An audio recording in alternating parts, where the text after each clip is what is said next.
parler aujourd'hui de qu'est-ce que la prophétie et comment l'exercer parce que souvent, il y a deux extrêmes. Tu vas avoir des églises où est-ce qu'il y a beaucoup de choses qui vont se passer, si on peut dire comme ça, très charismatiques. Puis d'autres églises, c'est plus terre à terre parce qu'ils ont vécu des choses qui les ont refroidis à l'action du Saint-Esprit. Et ça, c'est un fait, c'est là, ça existe. Mais qu'est-ce qui ne doit pas être ignoré ou mis de côté? Dans la parole, ça nous dit de ne pas éteindre l'esprit. Puis, quand on regarde au don du Saint-Esprit, je sais que vous avez possiblement eu beaucoup d'enseignements là-dessus, peut-être que non, si vous me regardez, peut-être c'est nouveau pour vous aussi, mais les dons du Saint-Esprit, quand on regarde qu'est-ce qui vient avec le Saint-Esprit, en fait, tu as les fruits de l'Esprit et tu as les dons de l'Esprit. Et puis, les dons sont tellement importants parce que c'est ce qui fait que l'Église, avec un grand E, et que chaque croyant, disciple qui est né de nouveau, c'est ce qui fait que nous pouvons agir ou en tout cas être actifs dans le surnaturel. Mm-hmm. Et c'est ça qui va toucher les gens. C'est des dons qui sont très importants pour l'évangélisation et puis aussi pour l'édification. Et on va en voir aujourd'hui, on va parler de la prophétie surtout. Et on peut voir les dons, normalement, ils peuvent être divisés en trois groupes de trois. Les dons de révélation, la parole de sagesse, discernement des esprits et la parole de connaissance, les dons de puissance, opérer des miracles, les dons des guérisons, les dons de foi, les dons d'inspiration, les dons vocaux qu'on peut dire, vocaux, la prophétie par les diverses langues, interprétation des langues. Mais là, aujourd'hui, comme j'ai dit, on va parler de la prophétie. Et puis, c'est important de comprendre que la prophétie, c'est quelque chose qui est surnaturel. Les dons de l'esprit sont surnaturels en soi. On a fait des émissions, justement, dans le passé. C'était Jérémie, je crois, qui avait fait ça aussi. C'était sur la parole de sagesse. La parole de sagesse, c'est pas juste avoir de la sagesse humaine pour aider les gens. C'est quelque chose qui est surnaturel. Vous pouvez aller voir l'émission si vous voulez en savoir plus. Mais la prophétie, c'est pareil aussi. La prophétie, qu'est-ce que c'est? 1 Corinthiens, chapitre 14, verset 3. L'apôtre Paul, il a écrit, il a dit... Celui qui prophétise, au contraire, parle aux hommes, il les édifie, les exhorte et les console. C'est ce que la prophétie, c'est ce qu'elle va faire. Elle va édifier, exhorter et ou consoler. Mm-hmm. Puis comment je peux expliquer, en tout cas pour moi, qu'est-ce qui me parle le plus, qu'est-ce que je peux dire. Comment est-ce que la prophétie est? Qu'est-ce que la prophétie, en fait? La prophétie, c'est une parole qui est fraîche, qui est nouvelle et qui est inspirée, évidemment, du Saint-Esprit, qui va toujours être en accord avec la parole de Dieu, mais qui va exhorter, édifier ou consoler pour, encore là, comme tous les autres dons, pour le but de l'utilité commune. C'est-à-dire que ça va faire du bien à quelqu'un d'autre ou à un groupe de personnes dans l'Église, comme aujourd'hui on va parler.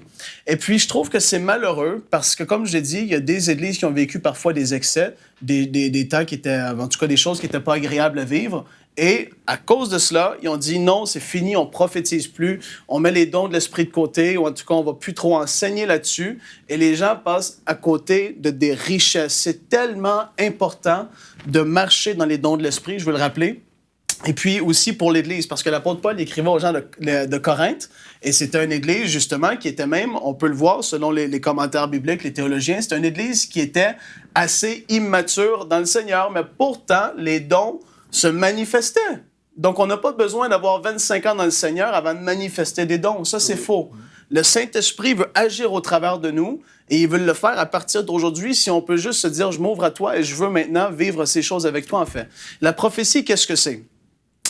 Comme j'ai dit, ça va exhorter, consoler, édifier. Et puis, comment est-ce que ça va fonctionner pour moi, pour ma part? Comment est-ce que ça fonctionne? Normalement, ça va être une pensée qui va être là, qui n'aurait pas été là normalement. Moi, quand je vais arriver à une réunion du dimanche matin, une réunion spéciale, pendant le temps de louange, quoi que ce soit, moi, je vais fermer les yeux et je vais dire, Saint-Esprit, est-ce que tu veux parler aujourd'hui aux gens qui sont ici? Moi, je m'ouvre à toi, je suis prêt à ouvrir ma bouche, à prophétiser si tu as un message à donner à ton peuple. Moi, c'est comme ça que je fonctionne. Je le dis dans mon cœur, et puis je vois après ça s'il me vient quelque chose. Parfois, j'ai rien. D'autres fois, je peux avoir quelque chose. Et puis, je me souviens, le dimanche matin, il n'y a pas si longtemps, j'étais là à ma place, et puis c'était le temps de la louange et tout ça, et j'ai reçu une parole, les saisons de la vie. Et j'ai reçu ça, les saisons de la vie. Et puis, je me suis dit, mais... pourquoi est-ce que je penserais à ça? Je pense jamais à ça. C'est pas une phrase qui me vient normalement. Et puis là, j'ai dit, Saint-Esprit, tu veux parler. Donc là, j'ai arrêté. J'ai dit, qu'est-ce que tu veux dire? Tu sais, dis-moi le restant du message. Qu'est-ce qui va être là? Parce que les gens, ils peuvent penser, la prophétie, ça va venir, ainsi parle le Seigneur. Vous tous qui êtes ici et là, tu n'as plus de contrôle sur ta bouche et tout ça. C'est pas comme ça. C'est pas comme ça. Prenez ça relax. Soyez à l'écoute de ce que je vous dis ce matin parce qu'on veut vous activer là-dedans. On veut qu'il se passe un déclic, qu'il se passe de quoi? Donc, c'est ça, c'est venu à l'intérieur de moi et j'ai dit, mais qu'est-ce que tu veux dire aujourd'hui, Saint-Esprit?